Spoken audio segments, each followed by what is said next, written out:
अनोखी चवमध्ये तुमचं पुन्हा एकदा स्वागत आहे। तर आज आपण जी रेसिपी बनवणार आहे जी तुमच्या तोंडाला पाणी सुटेल अशी बनवणार आहे। जसं की चाटवाले पदार्थ तर सर्वांना आवडतात। तर आज आपण घरच्या घरी ओली भेळ कशी बनवायची ती पाहणार आहे। ओली भेळ बनवायची म्हटलं की असं वाटतं की बाहेर जशी मिळते तशी ओली भेळ घरी बनत नाही, कारण तशा चटण्या बनत नाही। तर आजच्या व्हिडिओमध्ये तुम्हाला चटणी सुद्धा कशी बनवायची जी भेळमध्ये टाकली जाते। तर 3 प्रकारच्या चटणी आहेत, जी रेड गार्लिक चटणी, दुसरी हिरवीवाली तिखट चटणी आणि गोडवाली आंबट गोड चिंच गुळाची चटणी। तर ती सुद्धा मी आजच्या व्हिडिओमध्ये तुम्हाला दाखवणार आहे। त्यानंतर आपण त्या चटण्या टाकून ओली भेळ कशी बनवायची ती पाहणार आहे। मग वेळ न घालवता आजची रेसिपी आपण स्टार्ट करूया। ओल्या भेळसाठी वापरली जाणारी पहिली तिखटवाली हिरवी चटणी पाहूया। त्यासाठी साहित्य काय काय लागणार आहे ते बघूया। आणि चाटवाल्या चटण्या कोणत्याही बनवायच्या म्हटलं की पुदिना आणि कोथिंबीर आली। त्यासाठी ती मी फ्रेशवाली कोथिंबीर अर्धी वाटी घेतलेली आहे, स्वच्छ निवडून घेतली आणि त्यानंतर धुवून घेतली। आणि 10 ते 12 पानं पुदिन्याची घेतलेली आहेत, ती सुद्धा फ्रेश आहे। आणि 6 ते 7 तिखटवाल्या मिरच्या घेतलेल्या आहेत। ही मिरची थोडीशी म्हणजे ही तिखट असते आणि ही चटणी सुद्धा तिखटच असते।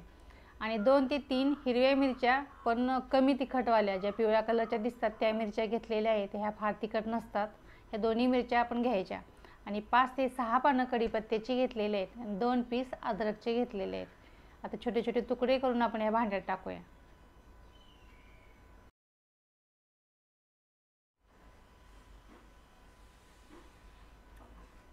आता 3 ते 4 चमचे इथे मी भाजके चणे घेतलेले आहेत आणि अर्धा चमचा काळं मीठ घेतलेलं आहे आणि अर्धा चमचा आपण जे नेहमीच्या जेवणामध्ये जे मीठ खातो ते घेतलेलं आहे आणि अर्धी वाटी पाणी घेतलेलं आहे। जास्त पाणी पण टाकायचं नाही चटणीमध्ये।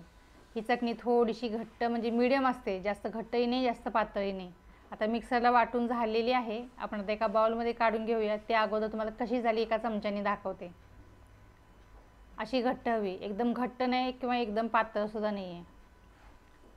ही चटणी तुम्ही नॉनव्हेजच्या कोणत्याही स्टार्टर बरोबर खाऊ शकता आणि ओल्या भेळमध्ये टाकून असा आस्वाद घेऊ शकता।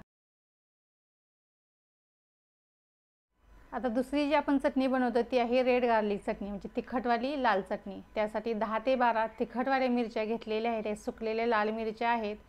याच्यामध्ये गरम पाणी ओतून आपल्याला 1 ते 2 तास भिजत घालायच्या आहेत। मिरच्या चांगल्या भिजल्या म्हणजे सॉफ्ट होतात आणि व्यवस्थित मिक्सरला वाटल्या जातात। आता मिरच्या भिजून सुद्धा 2 तास झालेले आहेत आणि मिरच्या सॉफ्ट सुद्धा झालेल्या आहेत। आता डायरेक्टली आपण मिक्सरच्या भांड्यात टाकूया। आपण रेड गार्लिक चटणी करतो त्यासाठी लसूण पाकळ्या 6 ते 7 घेतलेल्या आहेत आणि अर्धा चमचा जिरा पावडर घेतलेले आहे, ती भाजलेल्या जिऱ्याची पावडर आहे। आणि अर्धा चमचा काळं मीठ घेतलेलं आहे आणि अर्धा चमचा नॉर्मल मीठ म्हणजे आपण रोजच्या जेवणामधलं खातो ते। आणि अर्धी वाटी पाणी घेतलेलं आहे, जास्त पाणी टाकायचं नाही। ही चटणी सुद्धा ती जशी हिरवी चटणी बनवली आपण त्याच पद्धतीने ही सुद्धा पाहिजे, जास्त घट्ट नाही किंवा जास्त पातळ नाही। मिक्सरला वाटून झालेली आहे, कशी वाटली गेली मी तुम्हाला दाखवते। अशी कन्सिस्टन्सी पाहिजे या सुद्धा चटणीची। तर ही चटणी सुद्धा तुम्ही कोणत्याही नॉनव्हेजच्या पदार्थाबरोबर खाऊ शकता किंवा ओल्या भेळमध्ये तुम्ही टाकून खाऊ शकता। तर तिसरी जी आपण चटणी बनवतो ती आहे चिंच गुळाची गोड चटणी किंवा आंबट गोड चटणी म्हणू शकतो। त्यासाठी ते मी 1 वाटी चिंच घेतलेली आहे आणि ती स्वच्छ केलेली आहे, म्हणजे त्याच्यामधल्या ज्या काड्या किंवा एखादी छोटे छोटे धागे असतात ते काढून घ्यायचे किंवा काही बिया असतात त्या सुद्धा काढून घ्यायच्या।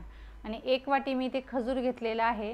जास्त कोण ही चटणी जी आहे ती थोडी गोडसर असते, आंबटचं प्रमाण कमी असतं।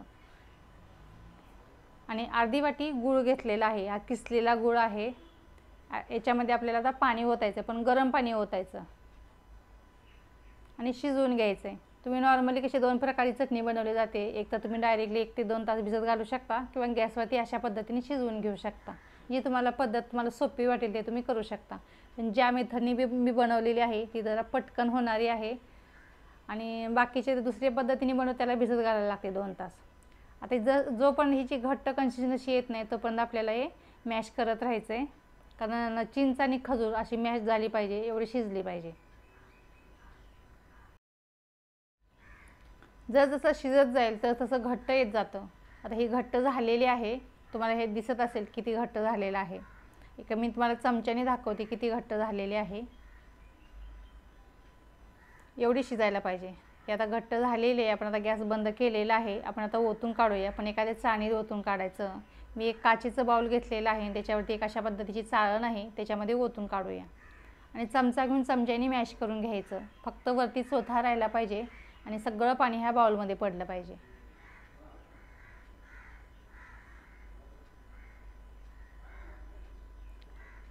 आता हे सर्व मॅश करून झालेलं आहे. आता काढून दाखवते मी तुम्हाला.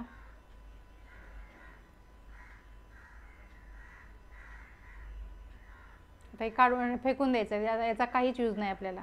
आता हे जे चिंचेचं पाणी आहे किंवा चिंचगुळाचं पाणी आहे, याच्यामध्ये मी अर्धा चमचा जिरा पावडर आणि अर्धा चमचा लाल तिखट टाकलेलं आहे. फक्त व्हिडिओमध्ये आलेलं नाही आहे. आता किती थंड झाल्यावर बघा किती घट्ट वाटतं.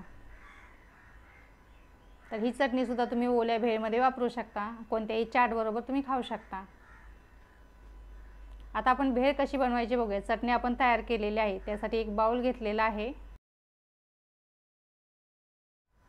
ओली भेळ बनवण्यासाठी इथे मी 4 कप मुरमुरे घेतलेले आहेत. तुम्हाला किती बनवायचं तसं तुम्ही प्रमाण घ्या. यामध्ये साहित्य काय काय टाकायचं बघा. मी ते फुटाणे घेतलेले आहेत, जे दुकानात मिळतात भेळच्या, ते आणि तिखटवाली डाळ जी पिवळ्या कलरची दिसते ती डाळ घ्यायची आणि भाजके शेंगदाणे किंवा घरचे खारे शेंगदाणे टाकले तरी चालेल त्याच्यामध्ये. आणि थोडंसं फरसाण टाकायचं. फरसाणचं प्रमाण थोडं जास्त टाकायचं, म्हणजे ओली भेळ छान लागते फरसाणमुळे. आपल्या मनावर आहे साहित्य. आणि एक शिजलेला बटाटा घेतलेला आहे, जास्त शिजवायचा नाही तो बटाटा. आणि थोडीशी बारीक चिरलेली कैरी टाकायची. आंबट गोड थोडं छान लागतं.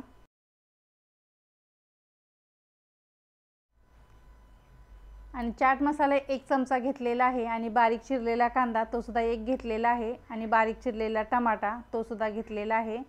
चाट मसाला जर नसेल तर तुम्ही पाणीपुरी मसाला टाकू शकता.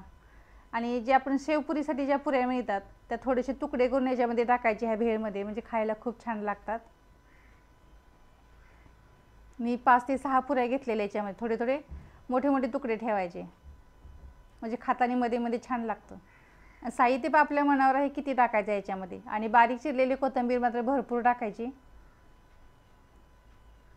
आणि ज्या आपण चटण्या बनवलेल्या आहेत, पहिली हिरवी तिखटवाली जी चटणी ती टाकायची. ही भेळ फक्त ओली झाली पाहिजे तसं टाकायचं. मग तुम्हाला कोणती चटणी जास्त टाकायची तुमच्यावर आहे.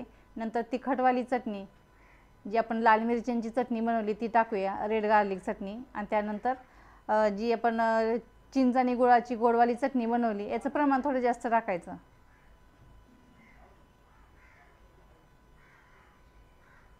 असं मिक्स करताना आपल्याला वाटलं की जरा कमी वाटते तर थोडंसं चटणी अजून टाकायच्या.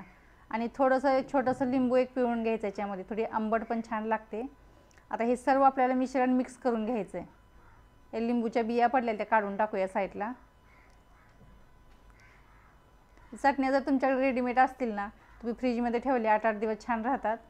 मग तुम्ही कधीही भेळ वगैरे अशी बनवून खाऊ शकता. आता हे सर्व व्यवस्थित मिक्स करून घ्यायचं.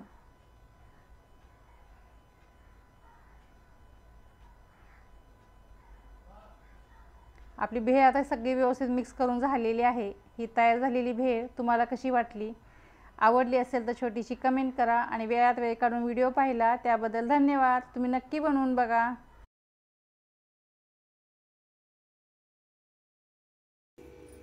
आपली ओली भेळ आता तयार झालेली आहे. त्यासोबत आपण 3 प्रकारची चटणी सुद्धा केलेली आहे.